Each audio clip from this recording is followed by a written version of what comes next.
दोस्तों नमस्कार। आप डीएनएम शो देखना शुरू कर चुके हैं और डीएनएम शो में मैं हूं देवकी नंदन मिश्र। डीएनएम शो में हम अपराध की सच्ची कहानियां आपके सामने लेकर के हाजिर होते हैं। और आज की जो कहानी है वो एक ऐसे प्रेमी और प्रेमिका की है कि जब उसकी प्रेमिका किसी और मर्द के पास जाती थी तो प्रेमी खुश हो जाता था। लेकिन एक दिन ऐसा हुआ कि उस कहानी को सुनकर के पुलिस वाले भी सिहर गए। पुलिस वालों को भी अंदाजा नहीं था कि दोनों एक साथ रह रहे हैं, मिलजुल करके रह रहे हैं, दोनों कारोबार कर रहे हैं और ये अचानक कैसे हो सकता है। दरअसल ये कहानी दिल्ली से शुरू होकर के जयपुर तक जाती है। जयपुर का मतलब राजस्थान का एक इलाका है, जयपुर बगल में उदयपुर। उदयपुर के मदार गांव के शमशान में एक शव मिलता है, अध जला हुआ। पुलिस इसको लेकर के बहुत परेशान होती है और परेशान होकर के उसे समझ नहीं आता है कि आखिर इस ये युवती कौन है। फिर उसके बाद इसे मर्डर इसके किसने किया, कौन ला करके इसे अधजला यहां पर छोड़ करके गया। पुलिस इसको लेकर के बहुत परेशान होती है। इसी बीच पुलिस को विनोद टांक नाम का एक व्यक्ति पकड़ में आता है। और जब विनोद टांक को पकड़ती है पुलिस, उससे पूछताछ करती है, तो पहले तो वो पुलिस को गुमराह करता है, पुलिस को झांसा देता है, पुलिस को कोई कहानी बताता नहीं है, बताता भी नहीं है कि वो इस लड़की को जानता है। लेकिन चूंकि इलेक्ट्रॉनिक सर्वेलांस के जरिए पुलिस ने ये उसको पकड़ा था, तो पुलिस उसके सामने जो इलेक्ट्रॉनिक सर्वेलांस के सबूत हैं वो सब उसके सामने रखती है। उसके बाद विनोद टाक जो है टूट जाता है। विनोद टाक फिर पुलिस से एक एक करके पूरी कहानी बताने लगता है। विनोद टाक बताता है कि वो जिस युवती की ये लाश है वो उसकी प्रेमिका है और उस लड़की जो मतलब उसकी प्रेमिका है उस पर शादी करने का दबाव बना रही थी और पैसे को लेकर के लगातार वो डिमांड कर रही थी। इस वजह से उसने इस महिला का मर्डर कर दिया। दरअसल इस महिला की लाश जो है मदार गांव के शमशान में 11 फरवरी को मिली थी। और जब लाश मिली उसके बाद पुलिस ने जो आसपास के सीसीटीवी कैमरे हैं उनकी उनके जरिए संदिग्धों की पहचान की और उसी के जरिए विनोद टाक नाम का जो व्यक्ति है वो उनकी पकड़ में आया। और एक संदिग्ध कार भी निकल करके आई जिसके बारे में ये कहा जा रहा था कि ये विनोद टाक की हो सकती है। और आपको बता दें कि जो विनोद टाक है वो बड़ी गांव उदयपुर का रहने वाला है। विनोद टाक ने बताया कि उसकी जो प्रेमिका है दिल्ली की रहने वाली है, आरती कुमारी उर्फ प्रवीण। ये आरती कुमारी और विनोद टाक ये दोनों एस्कॉर्ट सर्विस के कारोबार से जुड़े हुए थे। एस्कॉर्ट सर्विस का मतलब हम आपको आगे चल करके बताएंगे।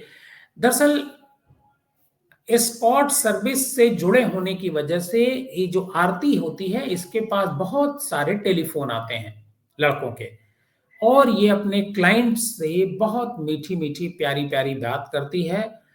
और जब वो ग्राहक फंस जाता है तो उससे ये दोनों पैसे वसूलते थे। दरअसल एस्कॉर्ट सर्विस ये होती है, बड़े बड़े शहरों में ये सर्विस आज की तारीख में उपलब्ध है कि जो लड़कियां होती हैं उनको तलाशने का काम जो है ये एस्कॉर्ट सर्विस के जरिए होता है। और जो पुरुष होता है वो अगर उसे कोई लड़की चाहिए होती है तो एस्कॉर्ट सर्विस की सर्विस पर जाता है, उसके नंबर पर कॉल करता है और फिर जो बीच का आदमी होता है, ब्रोकर होता है, वो उस लड़की उनके पास भेजता है, पहले उनसे बात कराता है और ये सब सारी चीजें चलती हैं। तो ये जो विनोद टॉक है और आरती कुमारी ये दोनों जो है एस्कॉर्ट सर्विस चलाते थे और यही इसी कारोबार में लगे हुए थे। इस दौरान बहुत सारे लड़कों से आरती की बात होती थी और दोनों मिल करके जो ग्राहक हैं वो तलाशते थे।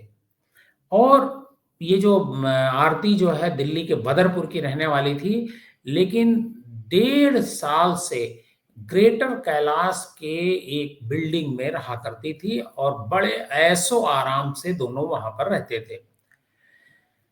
दरअसल हुआ क्या था कि दोनों एक तरीके से पति पत्नी की तरह वहां पर रहते थे ग्रेटर कैलाश में।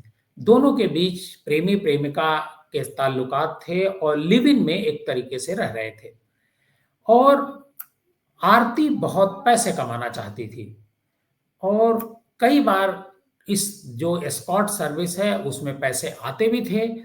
जो पैसे आते थे वो सारे पैसे जो आरती होती थी वो रख लेती थी और विनोद इस बात को लेकर के बहुत परेशान होता था। और विनोद ने कई बार आरती से इस बात को लेकर के झगड़ा भी किया कि सारे पैसे तुम रख लेती हो और बाकी के खर्चे कैसे चलेंगे, इसको लेकर के दोनों के बीच कई बार कहासुनी हुई, लेकिन मामला जो है सुलझा नहीं। एक दिन क्या हुआ, 9-10 की रात फरवरी को इसी महीने की, विनोद और आरती के बीच में काफी कहासुनी होती है ग्रेटर कैलाश वाले फ्लैट पर ही। और उसके बाद विनोद जो है आरती को लेकर के निकल लेता है और यह जा रहा है कि उसने फ्लैट में ही हत्या कर दी। हालांकि पुलिस का कहना है कि उसने रास्ते में हत्या की, उदयपुर जाते समय गला दबा करके उसकी हत्या कर दी और अंधेरे में वो शव को लेकर के मदार के शमशान घाट पर गया और वहां पर उसने बॉडी में आग लगा दी। और आग लगाने के बाद जब अधजली हालत में ही थी तभी वो मौके से फरार हो गया। और जब वहां से वो फरार हुआ उसे किसी ने देखा नहीं, लेकिन उसे क्या पता था कि ये जो कैमरे लगे हैं, सीसीटीवी कैमरे लगे हैं, उनमें उसकी सारी गतिविधि रिकॉर्ड हो रही है। पुलिस ने जो सीसीटीवी कैमरे हैं उन कैमरों को खंगाला और कैमरों के जरिए उसे एक तो विनोद टाक की तस्वीर वाला एक संदिग्ध आदमी मिला और इसके साथ साथ पुलिस को एक गाड़ी भी मिली जो है, वो गाड़ी जो है उसके जरिए भी जो है पुलिस उस तक पहुंची।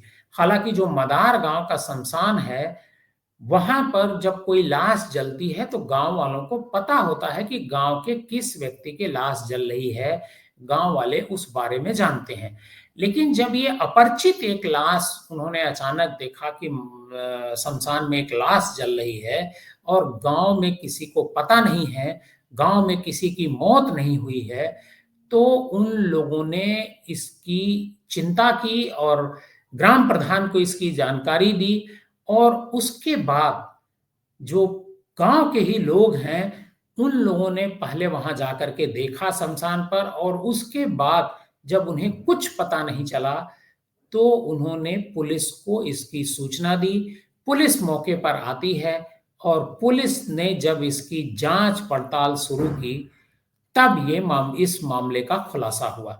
हालांकि जो विनोद टाक है वो ये सोच रहा था कि बॉडी जल जाएगी तो इसका पता नहीं चलेगा, लेकिन पुलिस ने एक एक कड़ी जोड़ करके इस ब्लाइंड मर्डर का खुलासा किया। डीएनएम शो में आज बस इतना ही। आपको हमारी ये कहानी कैसी लगी हमें कमेंट बॉक्स में जाकर जरूर बताइएगा।